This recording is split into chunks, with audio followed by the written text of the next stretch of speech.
Hello viewers, இன்னைக்கு நம்ம பார்க்க போறது One Punch Man Season 3 Episode 9 Part 1.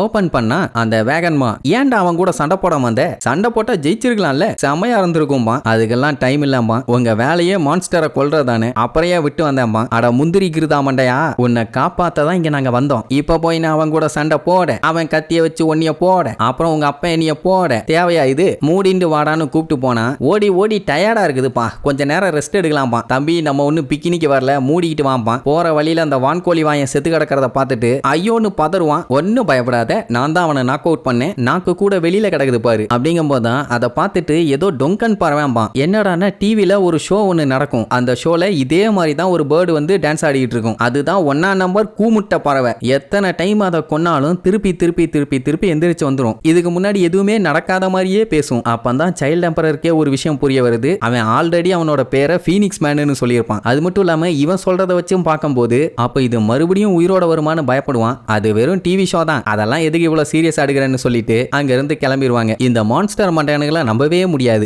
எப்ப என்ன வேணாலும் நடக்கலாம், ஒருவேளை அந்த வான்கோழி மண்டையன் அந்த காஸ்டியூம் போட்டதாலேயே அப்படி மாறிட்டானா, ஒருவேளை டிவியில நடக்கிற மாதிரியே நடந்துச்சுன்னா அப்படின்னு சொல்லும் போதே பளீர்னு அவன் பாடியில இருந்து வெளிச்சம் வரும், அப்போ சூறாவளி மாதிரி காத்தடிக்கும், உடனே அவன் பேச ஆரம்பிச்சிருவான், கேரோ முன்னாடியே சொன்னாரு, மான்ஸ்டரான நாங்க எந்த அளவுக்கு வலிய தாங்குறோமோ அந்த அளவுக்கு எங்க பவர் அதிகமாகும், அதாவது சாவ தாங்குற அளவுக்கு அவன் வலிய அனுபவிச்சானா அந்த அளவுக்கு அவன் ஸ்ட்ராங் ஆவான், இப்ப அப்படித்தான் அவன் அடுத்த ஸ்டேஜை ரீச் பண்ணிட்டான், சரி என்ன இருந்தாலும் இனி சண்டை போட்டு தானே ஆகணும், சோ ஒரு பெரிய கன் எடுத்து பயங்கரமா சுடுவான், ஆனா அசால்ட்டா அவன் அட்டாக்கை யூஸ் பண்ணி அதை தடுத்துருவான், சொல்ல போனா அந்த ஹீட் பிளாஸ்ட் அட்டாக்ல நம்மளுக்கு சிக்கி சின்னாபினமா இருப்பாங்க, ஷீல்டு இருந்ததுனால இவங்க தப்பிச்சிட்டாங்க, இப்போ அவன் கூட சண்டை போட்டு ஜெயிச்சே ஆகணும், அந்த டைம் வேகன்மாக்கும் எதுவும் ஆயிடக்கூடாதுல்ல, சோ அவன் அந்த ஷீல்டுக்குள்ள உட்கார வச்சுட்டு சைல்ட் எம்பரர் அவன் கூட சண்டை போட கிளம்பிடுவான், என்ன ஒரு பிரச்சனைனா அந்த டாக்ஸை வச்சு சண்டை போட விட்டான்ல அந்த ரோபோட் சிஸ்டம் இப்போ அவன்கிட்ட இல்ல, இவனே தான் அவன்கிட்ட இருக்க செட்டப் எல்லாம் யூஸ் பண்ணி சண்டை போட்டு ஆகணும், இதுக்கு முன்னாடி ஒரு டைம் காலி பண்ணிட்டான், இப்போ மட்டும் என்ன முடியாதா அப்படின்ட்டு ஹோல் செட்டப்போட போய் நிப்பான், அவன் மறுபடியும் ஹீட் பிளாஸ்ட் வச்சு அட்டாக் பண்ணுவான், இந்த டைமும் அந்த டிரான்ஸ்பரண்ட் ஷீட்டை வச்சு தடுத்துருவான், உடனே அவன் பார்த்துட்டு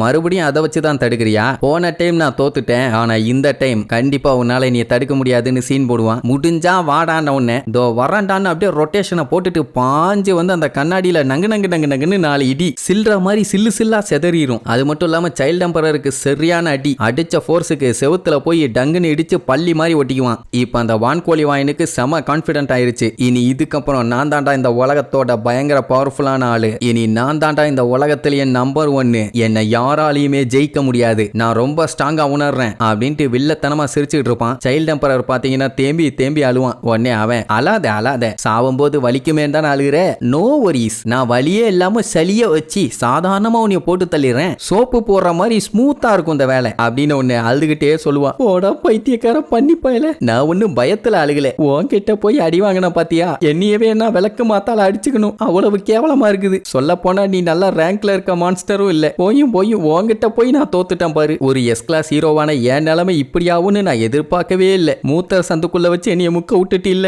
பெரிய பெரிய ஆளுகளுக்கு தான் என்னோட அல்டிமேட் வெப்பனை யூஸ் பண்ணுன்னு நினைச்சேன், ஆனா கடைசியில உனக்கு யூஸ் பண்ண வேண்டிய நிலைமை ஆயிடுச்சுமா, அப்பதான் மேட்டர் தெரியுது, அவன்கிட்ட இன்னொரு வெப்பன் இருக்குது, அதுதான் அவனோட அல்டிமேட் வெப்பன், இப்ப பாரான்னு சொல்லிட்டு கைய தூக்குவான், புகையா கிளம்பும், என்ன அது இது என்ன வித்த காமிச்சிட்டு இருக்கான்னு பார்த்துட்டு இருக்கும் போதே அந்த புகைக்குள்ள இருந்து ஒரு கை வந்து ஓங்கி உன ஒரு குத்து செவுத்த ஒட்டச்சுக்கிட்டு போய் கண்ணா பின்னான்னு தெரிச்சு போய் விழுவான், அப்படி என்னத்தை வச்சு அட்டாக் பண்ணான்னு பார்த்தா ஒரு பெரிய ரோபோட்டா மாதிரி இருப்பான், அதாவது இந்த மாதிரி பஞ்சாயத்து வரும்னு அவனுக்கு தெரிஞ்சுதான் எல்லாத்தையுமே அங்கங்க மறைச்சு வச்சிருந்திருக்கான், இப்ப யூஸ்ஃபுல்லா இருக்குது இல்ல, அங்க வேகன்மா பாத்தீங்கன்னா இவனை வண்டையா திட்டிட்டு இருப்பான், இவ்வளவு நேரம் இதை வச்சுக்கிட்டாடா வேடிக்கை பார்த்துக்கிட்டு இருந்தா வீணா போனவனே, முன்னாடியே எடுத்து சண்டை போட வேண்டியதானே பைத்தியக்கார பையலாமா, அதுதான் அந்த வான்கோழி வாயனுக்கு பாயிண்ட் எடுத்து கொடுத்த மாதிரி ஆயிடுச்சு, கரெக்ட் தானே, இங்க இருந்து தப்பிக்கிறதுக்காக தான் அதை யூஸ் பண்ணலாம்னு வச்சிருந்திருக்கான், இப்போ அதை யூஸ் பண்றான்னா கண்டிப்பா அதுல வீக்னஸ் இருக்கும்பா, அப்படி இல்லனா தான் முன்னாடி இருந்தே அதே ஃபார்ம்ல வந்திருப்பானே, அப்பதான் காட்டுவாங்க சைடுல டைமர் ஓடிட்டு இருக்கும் 3 நிமிஷம், சைல்ட் எம்பரரும் டைம் குறைஞ்சிக்கிட்டே வருது, அதுக்குள்ள இவனை காலி பண்ணணும்பா, அப்படின்னா அவங்க சொல்ற மாதிரி இதுக்கு லிமிடேஷன் இருக்குது, அப்ப அந்த வான்கோழி வாங்கி அங்க இருந்து பறந்து எஸ்கேப் ஆவான், சைல்ட் எம்பரர் அவனை விரட்டி அட்டாக் பண்ணுவான், ஃபர்ஸ்ட் மிசைலை வச்சு அட்டாக் பண்ணுவான், வேலைக்கு ஆகல, ஏன்னா அவனுமே மிசைல் விட்டு அதை நியூட்ரலைஸ் பண்ணிடுவான், அதுக்கப்புறம் ஏர்லயே ஸ்லாஷ் பண்ணி அட்டாக் பண்ணுவான், அது எல்லாத்துலயுமே அவன் கேஷுவலா எஸ்கேப் ஆவான், என்கிட்ட எல்லாம் இது வேலைக்காகாது தம்பி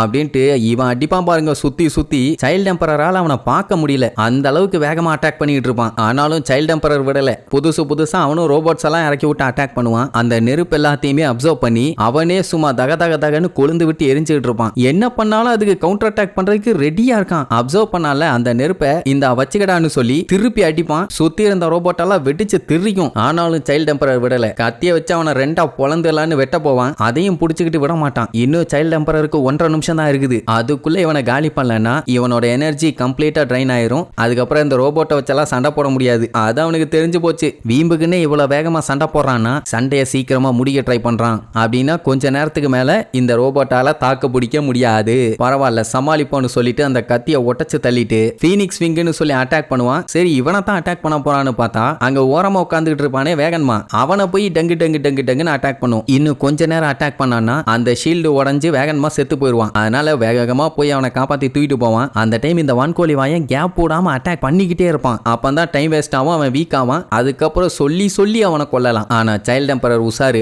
அதுக்கு முன்னாடியே அவனை கண்டுபிடிச்சு எலக்ட்ரோ மேக்னெட்டிக் ஷீல்டை வச்சு அவனை லாக் பண்ணிடுவான். அதுல இருந்து அவனால எஸ்கேப்பே ஆக முடியல. இதோட நீ காலிடான்னு சொல்லிட்டு வந்த வேகத்துல ஓங்கி ஒரே குத்து. பட் அதையுமே அவன் பிளாக் பண்ணிடுவான். சைல்ட் எம்பரருக்கு என்ன பண்றதுன்னு தெரியல, ஏன்னா டைம் வேற ஓடிட்டு இருக்குது. இன்னும் கொஞ்ச நேரம் தான், ஆல்மோஸ்ட் கூலிங் சிஸ்டம் காலி. இப்ப இவனை காலி பண்ணாதான் உண்டு, இல்லைன்னா இவங்க சாக வேண்டியதான்னு சொல்லிட்டு எல்லா லிமிட்டையும் தூக்கி விட்டுட்டு இருக்கிற மொத்த ஃபோர்ஸையும் கொடுத்து அடிப்பான். தரையெல்லாம் பிச்சுக்கிட்டு போய் ஃப்ளோர் பை ஃப்ளோரா கீழே போய்கிட்டே இருப்பாங்க. அப்படி உடச்சுக்கிட்டே போனவங்க ஃபிளாஷும் அந்த 2 லூசு பயலும் சண்டை போட்டாங்கல்ல, அந்த இடத்துக்கு போயிருவாங்க. அப்போ சைல்ட் எம்பரருக்கு ஃபிளாஷ் டிரான்ஸ்மிட்டர் அங்கதான் இருக்குதுன்னு தெரியும். எங்க இருக்கீங்க, ஹெல்ப் பண்ண வாங்கன்னு சொல்லி அவனை கூப்பிட்டு இருப்பான். அந்த டிரான்ஸ்மிட்டர் மட்டும் தான் அங்க இருக்குது. அவன் தான் எங்கேயோ போயிட்டானே. போறவன் எந்த பக்கம் போலான்னு அவனே கணிச்சு போயிட்டு இருப்பான். அதாவது கத்திய ஸ்ட்ரெயிட்டா வச்சுட்டு விடுவான். அது எந்த பக்கம் விழுதோ அந்த பக்கம் போவான். செம காமெடி போங்க. அதே நேரம் இங்க நம்மால கீழே வந்து லேண்ட் ஆகி பார்த்தா சுத்தி ஏகப்பட்ட மான்ஸ்டர்ஸுங்க செத்து கிடக்குதுங்க. அதுக்கு நடுவுல அந்த டிரான்ஸ்மிட்டர் வேற கிடக்குமா, இது என்ன இங்கே கிடக்குது?